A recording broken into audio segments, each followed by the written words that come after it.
Raspy came to my door crying on a rainy day. It was just like exact out of a movie.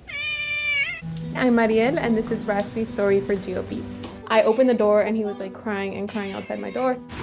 I had actually seen him roaming around the neighborhood before that. I assumed he was my neighbor's cat because I often saw him at my neighbor's house. But after seeing him, he didn't look in good shape. So that's when I realized like, oh, I think this cat doesn't actually have an owner. What? I went ahead and asked my neighbors if Raspy belonged to them, and they told me that he actually belonged to the previous owners of this home and they abandoned him when they left. So that's why he had been roaming around the neighborhood. I tried to feed him. I was scared of him, so I would use these protective gloves.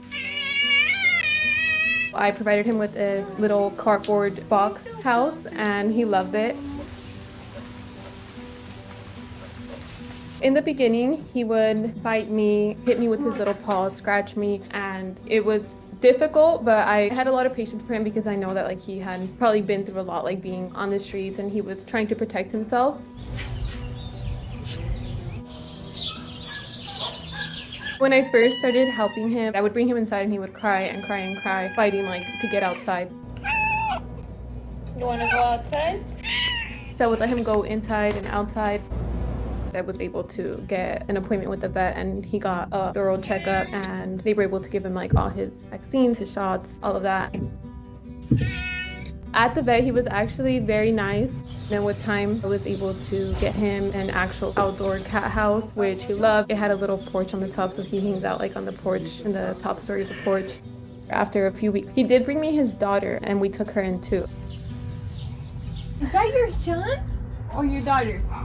Come here. They love playing together and just hanging out, and I feel like he's just such a good dad to her.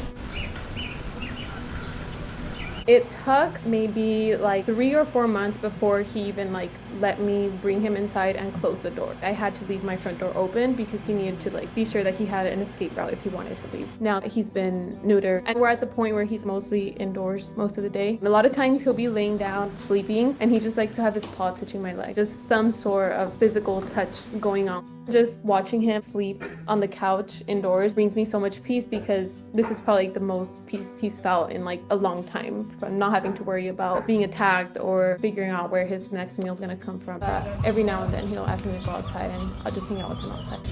I'm gonna try to get one to see what he does. Everybody thinks it's crazy that he goes outside and like he doesn't leave, like he just stays in the front of my house. But I think it's because he probably knows the life of a stray cat at this point. He knows he's better off in a home.